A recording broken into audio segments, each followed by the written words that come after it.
वित्त मंत्री निर्मला सीतारमण ने संसद में अपना 9वां बजट पेश किया। बजट 2026 में सरकार ने रोजमर्रा की जरूरत से जुड़े कई सामान जैसे जूते, बैटरी और माइक्रोवेव ओवन को सस्ता कर दिया है, जिससे आम उपभोक्ताओं को राहत मिलेगी, जबकि कई चीजों पर टैक्स बढ़ाया गया है। इस वजह से बढ़ी हुई कीमतें अब आपकी जेब ढीली कर सकती है। आइए आपको बताते हैं कि बजट में क्या सस्ता हुआ है और क्या महंगा। पहले बात कर लेते हैं सस्ती चीजों की। तो बजट में सीएनजी और बायोगैस को सस्ता किया गया है। माइक्रोवेव ओवन की कीमत घटेगी। भारत में निर्मित टैबलेट और स्मार्टफोन अब सस्ते होंगे। लेदर प्रोडक्ट्स भी अब आपको सस्ते दामों पर मिलेंगे। विदेश यात्रा पर जा रहे हो तो यह भी अब सस्ती पड़ने वाली है। कैंसर रोगियों की दवाएं सस्ती कर दी गई हैं। 7 दुर्लभ बीमारियों की दवाएं भी अब कम कीमत पर उपलब्ध होंगी। अब आपको बताते हैं कि बजट में क्या क्या महंगा हो गया है। तो शराब के यदि आप शौकीन हैं तो यह महंगी हो गई है। स्क्रैप भी महंगा हो गया है। खनिज भी महंगे हो गए हैं। संसद में बजट पेश करते हुए निर्मला सीतारमण ने क्या क्या बताया है, ये सुनिए। प्रत्यक्ष कर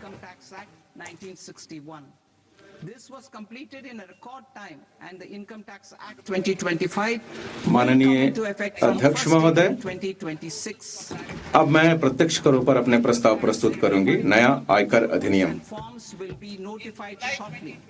जुलाई 2024 में मैंने आयकर अधिनियम 1961 की व्यापक समीक्षा की घोषणा की थी। इसे रिकॉर्ड समय में पूरा कर लिया गया और आयकर अधिनियम 2025 दिनांक 1 अप्रैल 2026 से प्रभावी हो जाएगा।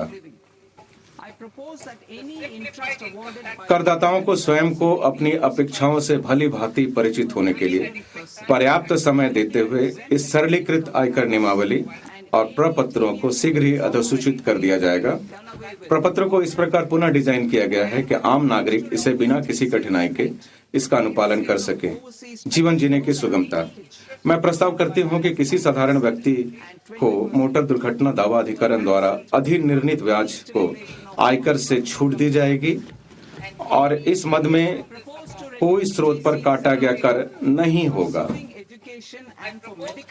मैं विदेश यात्रा कार्यक्रम पैकेज की बिक्री पर टीसीएस दर को बिना किसी राशि निर्धारण के मौजूदा 5% और 20% से कम करते हुए 2% करने का प्रस्ताव करती हूँ। मैं शिक्षा प्राप्त करने और चिकित्सा उद्देश्यों के लिए उदारीकृत धन प्रेषण योजना के अंतर्गत टीसीएस दर को 5% से कम करके 2% करने का प्रस्ताव करती हूँ।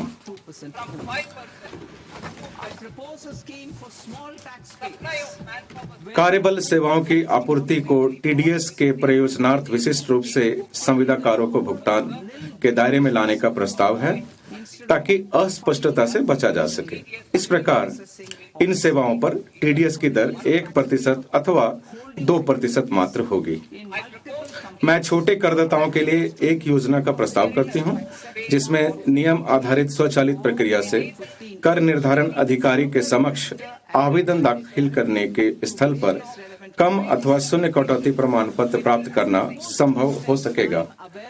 अलग अलग कंपनियों में प्रतिभूतियां धारित करने वाले करदाताओं की सुविधा के लिए मैं प्रस्ताव करती हूं कि डिपॉजिटरी निवेशक से प्रपत्र 15(6) अथवा प्रपत्र 15(ज) स्वीकार करें तथा इसे सीधे विभिन्न संगत कंपनियों को उपलब्ध करा दें।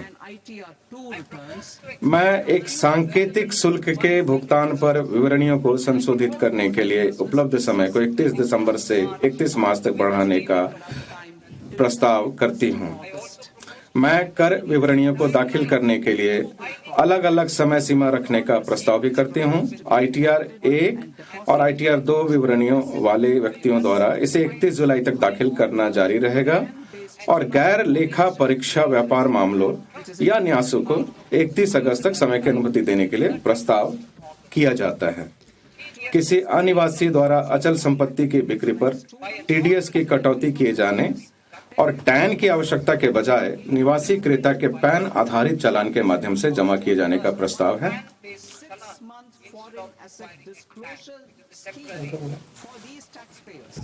to disclose income or assets below a certain size.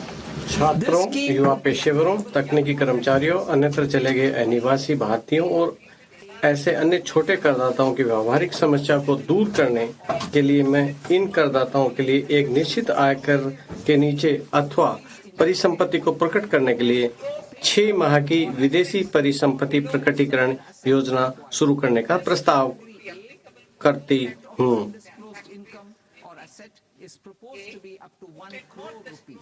ये योजना करदाताओं की 2 श्रेणियों पर लागू होगा। नामतः क जिन्होंने अपनी विदेशी आय पर या परिसंपत्ति प्रकट नहीं की, और दूसरा जिन्होंने अपनी विदेशी आय प्रकट की है और या देय कर का भुगतान किया है किंतु अपेक्षित परिसंपत्ति की घोषणा नहीं कर सके हैं। श्रेणी क के लिए अप्रकट आय परिसंपत्ति की सीमा 1 करोड़ रुपए तक करने का प्रस्ताव है। उन्हें कर के रूप में परिसंपत्ति के उचित बाजार मूल्य का 30% या अप्रकट आय का 30% और दंड के स्थान पर अतिरिक्त आयकर के रूप में 30% का भुगतान करना होगा। इससे अभियोजन से उन्मुक्ति होगी। श्रेणी ख के लिए परिसंपत्ति मूल्य 5 करोड़ तक करने का प्रस्ताव है। इसमें 1 लाख रुपए के भुगतान पर दंड और अभियोजन दोनों से उन्मुक्ति होगी। दंड और अभियोजन को युक्तिसंगत बनाना। कार्यवाहियों की विविधता व्यापार की सुगमता में बाधा डालती है। मैं दोनों के लिए एक सामान्य आदेश के माध्यम से कर निर्धारण और दंड कार्यवाहियों को एकीकृत करने का प्रस्ताव करती हूँ। अपील की प्रक्रिया के निष्कर्ष पर ध्यान दिए बिना प्रथम अपीलीय प्राधिकारी के सक्षम अपील की अवधि के लिए दंड राशि के संबंध में करदाता का कोई ब्याज देयता नहीं होगी। इससे अतिरिक्त पूर्व भुगतान की मात्रा 20% से कम करके 10% की जा रही है और इसकी गणना केवल मुख्य कर मांग पर होती रहेगी। मुकदमेबाजी को कम करने के लिए एक अतिरिक्त उपाय के रूप में मैं करदाता को संगत वर्ष के लिए लागू दर के अतिरिक्त 10% कर दर के साथ विवरणी को पुनर्निर्धारण कार्यवाहियों के पश्चात भी अद्यतन करने की अनुमति देने का प्रस्ताव करती हूँ। कर निर्धारण अधिकारी उसके बाद अपनी कार्यवाहियों में से इस अद्यतन विवरणी का उपयोग करेंगे। कर की सूचना देने वाले मामलों में दंड और अभियोजन से उन्मुक्ति हेतु एक फ्रेमवर्क पहले से मौजूद है। मैं उन्मुक्ति के इन फ्रेमवर्क को गलत सूचना देने के संबंध में लागू करने का प्रस्ताव करती हूँ। तथापि ऐसे मामलों में करदाता के देकर और ब्याज के अलावा अतिरिक्त आयकर के रूप में राशि के 100% का भुगतान करना अपेक्षित होगा। खातों की लेखा परीक्षा कराने में विफलता, अंतरण मूल्य निर्धारण, लेखा परीक्षा रिपोर्ट प्रस्तुत न करने तथा वित्तीय लेन देनों के लिए विवरण प्रस्तुत करने में चूक जैसी कतिपय तकनीकी चूकों के लिए दंडों को शुल्क में परिवर्तित करने का प्रस्ताव करती हूँ।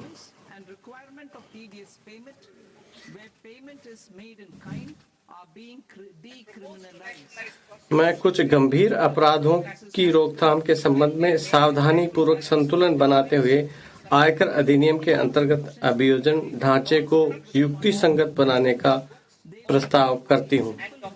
लेखा बहियों और दस्तावेजों को प्रस्तुत न करना तथा वस्तु रूप में भुगतान के मामले में टीडीएस का भुगतान करने की अपराध नहीं होगी। इसके अतिरिक्त छोटे अपराधों के लिए केवल जुर्माना ही लगाया जाएगा। शेष अभियोजनों को अपराध की प्रमात्रा के अनुपात में श्रेणीबद्ध किया जाएगा। इनका परिणाम अधिकतम कारावास को कम करके 2 वर्ष करते हुए केवल साधारण कारावास होगा, जिसमें न्यायालयों को उन्हें जुर्माना में परिवर्तित करने की शक्तियां होगी। कोई दंड नहीं होगा। वर्तमान में 20 लाख रुपए से कम के सकल मूल्य वाली अचल परिसंपत्ति विदेशी परिसंपत्तियों का गैर प्रकटीकरण करने पर फिलहाल कोई दंड नहीं है। मैं 1/10/2024 से भूतलक्षी प्रभाव से उनको अभियोजन से उन्मुक्ति का प्रस्ताव करती हूँ। जीरो हमने इन्वेंट किया, हमने बताया दुनिया को जहां योग है वहां रोग नहीं। सबसे पुरानी सभ्यता है हमारी, गुलामी से तो और देश भी लड़े भाई, पर आजादी के लिए अहिंसा का रास्ता बस हमारा था। अपने पसीने से जमीन सींचता किसान और घर में घुसकर मारने वाले जवान, बस इसी मिट्टी ने जने।